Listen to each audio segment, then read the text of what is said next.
Tavo balsas. Lietuviškos muzikos laida. Lietuviškos muzikos laidoje kalbuosi su atlikėja Živilė. Labas, Živilė. Sveiki, sveiki. Labas, malonu girdėti pirmą kartą tavo balso eteryje. Tai visų pirma, aš norėjau paklausti tokio dalyko, kaip viskas prasidėjo ir kada prasidėjo, kai tapai dainininkė ir nuo ko prasidėjo? Turbūt pasakysiu visiškai banaliai, kaip daugelis atlikėjų pasako, kad viskas prasidėjo nuo vaikystės, tai ir bus tiesa, nes dainuoju tikrai nuo mažens, bet buvo laikotarpis, kai tiesiog su muzika nieko bendro neturėjau ir dirbau visai kitus darbus ir bandžiau atrasti save ir grįžau prie to, apie ką visada svajojau ir dabar esu čia, kur ir norėjau būti, tai ir dabar dainuoju. Tai čia galima sakyti, kokių 2 metų laikotarpį aš intensyviai dainuoju. O anksčiau, kaip ar teko dalyvauti gal kažkokiuose projektuose ar televizijos ar panašiai? Yra tekę. Iš tikrųjų, tai jeigu pradėti nuo labai seniai, tai mano dainų dainelės, mano karjera prasidėjo nuo dainų dainelės, tarkim, kur visą laiką dalyvaudavau, o šiaip esu Lietuvos balse dalyvavusi su savo krikšto sūnum. Taip. Ir mes ten buvom pasirodę ir, žodžiu, visai patiko. Ir jeigu būtų galimybė, ar grįžtum į tokį projektą ar panašiai, ar buvo tiesiog geras įspūdis? Aš manau, kad visi projektai yra tam tikra patirtis ir juose dalyvauti, tai yra gerai.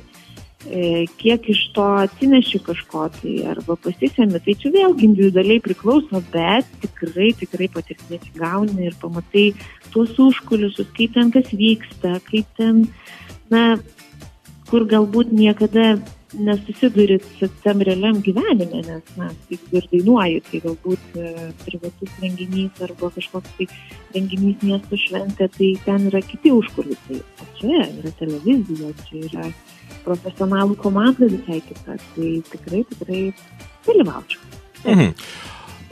O ar pati kuri dainas, ar yra dainų ir kur sukuria kažkas? Šiaip aš pati kuriu dainas, ir žodžius, ir muziką, aš esu visų savo dainų autorė ir kol kas neturiu nei vienos tokios dainos, kur man būtų parašę, bet aš visada tą mintį turiu apie tai, kad labai būtų įdomu sudainuoti ne savo kūrybos dainą. Kažką tokio naujo, ar ne, išbandyti šiuo atveju? Jo, tikrai taip, nes mes visi kūrėjai turim savo braižą kažkokį, tai ir galbūt kuriant tos dainos jos supanašėja gal kažkiek, tai tik kad įnešti tos įvairovės, tai aš visai pabandyčiau, jeigu kažkur tai kažkas tai sukurtų ir man dainą. Tai aš neatmetu tos galimybės. O kada ta kūryba atgimsta labiausiai? Ar dieną, galbūt naktį, kaip daugelis sako, galbūt automobilyje, galbūt keliaujant, galbūt namuose, tiesiog plačiau apie tai. Tai ką išvardinai, tai visi tie dalykai ir būna, kad kartais naktį, kartais važiuojant automobiliu, kartais kažkokioj kelioniai, kartais nuo labai geros emocijos, kažkokio tai pasisekimo, kartais kaip tik nuo nesėkmės kažkokios, tai kūryba jie aplanko įvairiai. Kartais jų išvis neplanko ir tiesiog būna toksai, kad ir mano dainos kažkai išleidžiu, tai būna kažkokia pertrauka, nes tiesiog neturiu tam įkvėpimo, bet kai jis ateina, tai ateina ir daina. Taip, ir sakai, kad paskutiniu metu apie 2 metus intensyviai kuri ir tikrai čia yra pasirodę ir nemažai dainų ir mūsų radijo eteryje. Tai norėjau paklausti, o kaip su koncertais, ar vyksta koncertai, kur gali žmonės galbūt artimiausių metų galėtų išvysti tave? Iš tikrųjų taip, vyksta koncertai, dažnai aš koncertuoju ir tarkim, ir miesto šventėse, ir bendruomenių kažkokiose šventėse, tai kur yra vieši koncertai, bet daug koncertų vyksta tiesiog privačioje erdvėje, kur žmonės nori matyti mane kaip atlikėją savo privačioje šventėje. Tai jų vyksta intensyviai, ir tie mano, kaip čia pasakyti, savaitgaliai, jie yra parduoti. Tai tikrai taip vyksta tie koncertai. Tai žodžiu, žmonės, kas norėtų ir susidomėję ar ne apsilankyti, tikrai gali, ko gero, ir pasiekti informaciją socialiniuose tinkluose, ar ne? Tikrai taip, tikrai kas domisi, ką labai sudomintų, tai tikrai tos informacijos yra panašios internetinėje erdvėje ar socialiniuose tinkluose.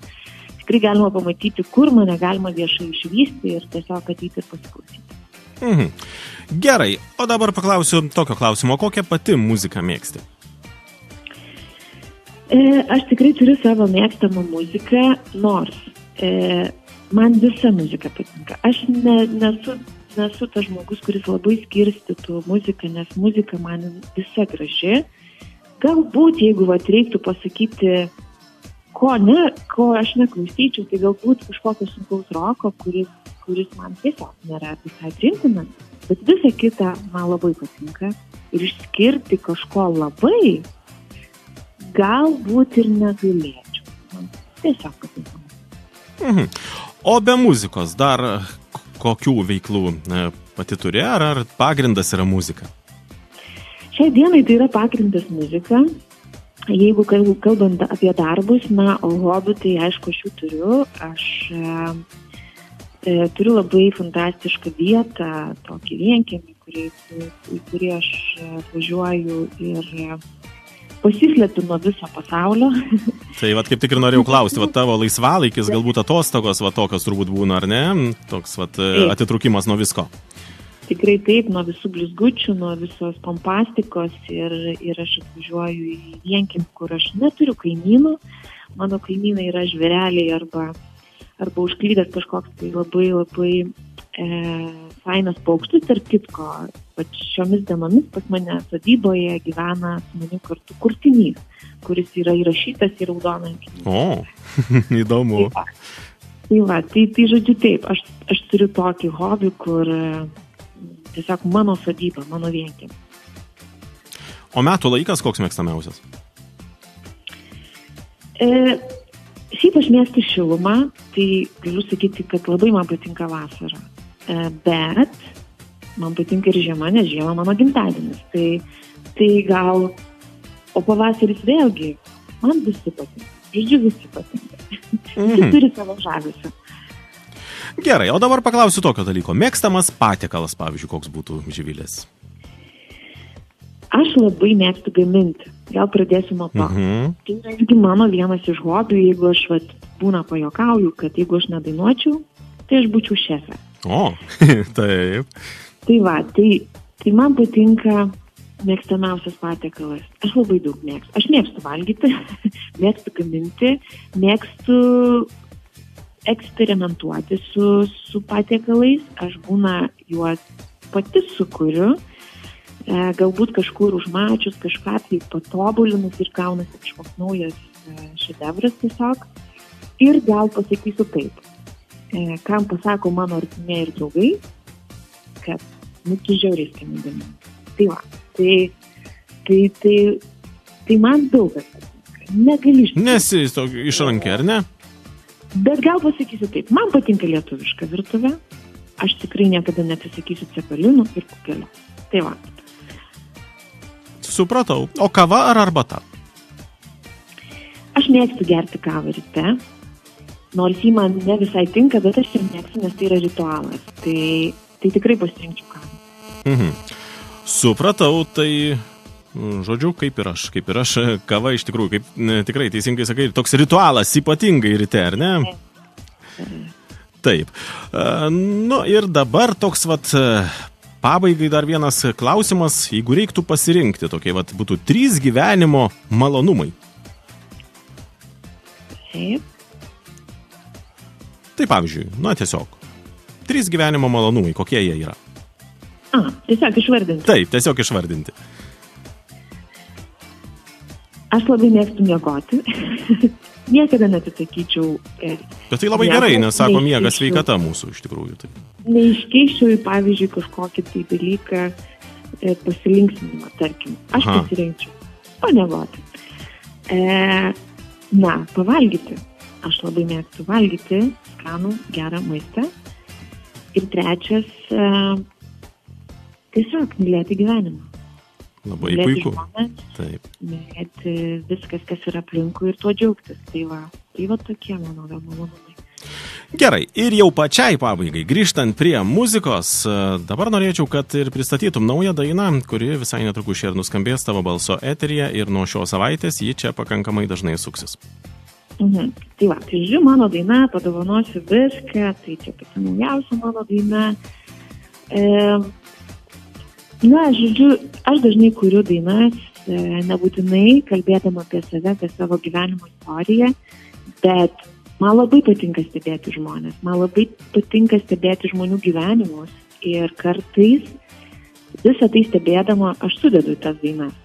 Ta padovanosiu viską daina yra apie tai, apie meilę, apie santykius ir kartais tikrai matau, kaip porose vienas atrodo viską atiduotų, viską padovanotų dėl tos meilės, dėl to dėmesio, gal tam žmogui nieko nereikia ir tiesiog neįvertina nieko, kad tas žmogus viską dovanoja, viską, tai yra jausmas, tai yra visą savo laiką skiria. Tai va, tai ta daina yra apie tai. Ir aš kažkodėl galvoju, kad toje dainoje visi atras kažkiek dalelį savęs. Kad galbūt jų gyvenimuose yra momentų buvę, kad vyko taip, kad vyko tokie santykiai.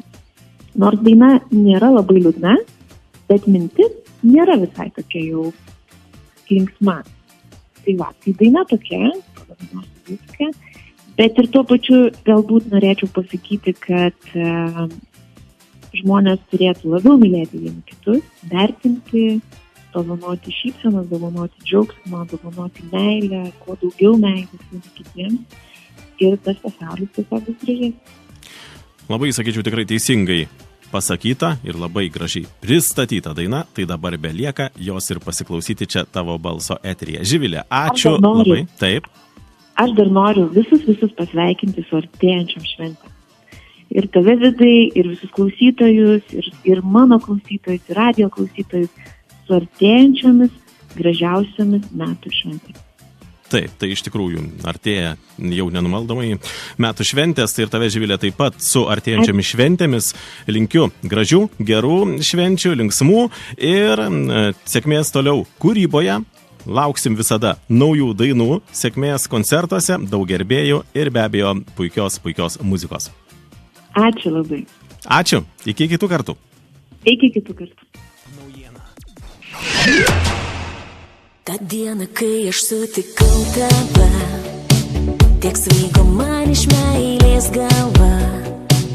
Ir jau žinojau, kad aš niekada nebepaleisiu jausmo, bet dėja neliko abejonių man tada, kai paėmei už rankos vėl mane. Nors aš žinojau, kad jau niekada nebeišeisi, bet dėja padovanosiu viską, ką turiu. Ir tyrai jausmą tą, kurį jaučiu, priimk nebūkime jau svetimi. Nors uždarai duris ir išeini,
Išėjęs man tu tyliai pasakei, atleis daugiau aš nebegaliu.